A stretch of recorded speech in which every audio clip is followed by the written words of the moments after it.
Hey guys, as you know, this is not only a horrible affront against sovereignty, this is a money-making scheme for the United Nations.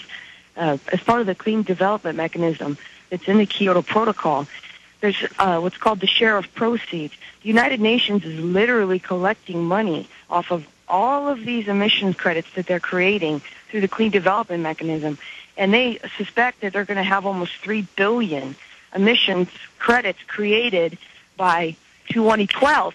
Right now, those credits, the CERs, the Certified Emission Reductions credits, are going on Sandor's European Climate Exchange, which is the European copy of the Chicago Climate Exchange that you were discussing earlier. Richard Sandor owns both of those companies through Climate Exchange PLC. These CERs are going on the European market right now for $21. It's like 13.5 euros. Barack Obama, during the campaign, he said that he thought that a reasonable price for carbon by the ton was $40. That's twice what it is in Europe, which is the mandatory market. The price for these same instruments in the United States on the CCX, where it's still voluntary, right now is like 75 cents. So there's a total push by the money-making organizations on the planet, specifically the United Nations and especially the World Bank, all of the other banks that are affiliated with these gangsters and criminals, because they're making money off of it. Exactly, You know? and that's why Newt Gingrich is for it. That's why all the big banks are for it. That's why all the big oil companies are pushing it. That's why this is all happening. And a lot of the public really thinks the Earth's dying and polar bears are drowning. They believe polar bears can't swim. Just the simplistic fraud is so over the top, and carbon taxes and carbon credits is only a small piece of all this. They're going to tax beef and poultry and fish and television sets and your dog. California's already doing it with the TV sets. This is being announced. This is literally thousands of taxes. Mike Rivero. Absolutely, and it's more than just the taxes. We have an article at whatreallyhappened.com today where basically it's going down the list of the world's richest people and how much of their personal fortunes they've invested in these new so-called green industries. They're all lining up to invest in these brand new companies because one of the effects of this global warming hoax is to encourage people to stop buying old products that are now declared to be dangerous to Earth and to start buying these new products. Well, the new products are all owned by these very rich people who are getting on board the green revolution. And it's not about saving the Earth. It is simply about stealing market share away from existing companies through the use of this propaganda and trick. As I said, there's trillions of dollars on the line here. And this is why they're not going to walk away from this hoax without a fight. Well said. I'll tell you, Kerry, you were extremely informed. I wish more people knew what you knew. What are you doing in your area to wake up folks that have no idea? They're told, hey, green cars, electric cars, windmills, sounds great. But that's the sugar coating of this global government. The globalists have nothing to do with that. They could care less about all that. That's just a facade they put up. So when people hear, oh, the UN wants me to have an electric car, isn't that good? It has nothing to do with this. Yeah, we know that for a fact. I posted up an article on the Prison Planet Forum called the Kyoto Protocol, Oppressing People, Enriching Banks. What you're talking about with these electric cars, what the United Nations is doing right now in third world countries in the name of quote-unquote saving the environment is funding these clean development mechanisms. So instead of from our perspective, we say, oh, well, coal is dirty and we need to save the environment, we need to put windmills up. Well, that's fine.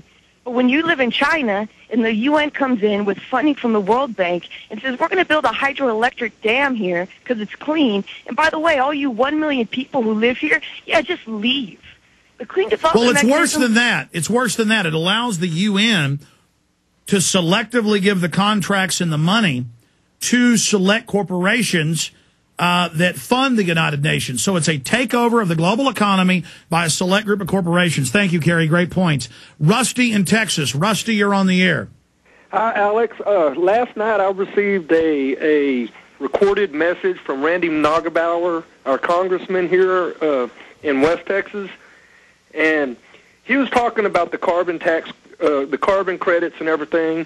And he said in the recorded message that it would raise everybody's energy bills per family $3,400 a year. Yeah, no, the United Nations and the Democrats admit that. That is a very low estimate. The plan will double the price of coal-powered electricity. So 51% of our electricity comes from that. And even if don't have a coal plant in your area, the energy's all pooled and shared in most areas. So most of the electricity we get has coal generated power in it. And that alone will devastate the economy. And this is just the beginning. I mean, it's like they promised the health care plan wouldn't have penalties for not having insurance. It's got $5,000 penalties. It's got $250,000 fines, 5 years in prison. It takes 2.5 to 5% out of your check. I mean, look, these big banks want profit centers, and they use government to come in with excuses, health care, the environment, whatever it is to loot us, just like the banker bailout was to unfreeze mortgages. The day after they passed it, October 3rd, they said, we're not going to spend it on mortgages, and we're not going to tell you where the money's going. And then it turned out it was going to George Soros and Al Gore and others. I mean, we have total criminal swindlers stealing everything, and that isn't enough for them. They want even more. Mike Rivero. Yes, absolutely. Wealth is an addiction. We're dealing with people who are addicted to your money. They can't get enough of it. They get a thrill from having it to spend, buying another yacht, another car, another piece of jewelry. They're addicted to money, and it is time for an intervention. Absolutely. Go ahead, Rusty. Please. The 35,000 troops, of course, I was in the Gulf War, and 35,000 troops after 8 years is who came up with that number? If you're going to finish something, why not send 200,000? What's the difference? Well, they why don't not have defeat them with overwhelming force? Well, I mean, I thought I might recognize your voice, but I didn't know you were in the Gulf War, Rusty. But I appreciate your call. Look, there's different Democrats here saying, "What's the point of the war? This is all stupid. This is all a failure." I'm looking for the exact quote one Democrat had. Democrat, war tax proponent, Obey calls expected troop surge a fool's errand.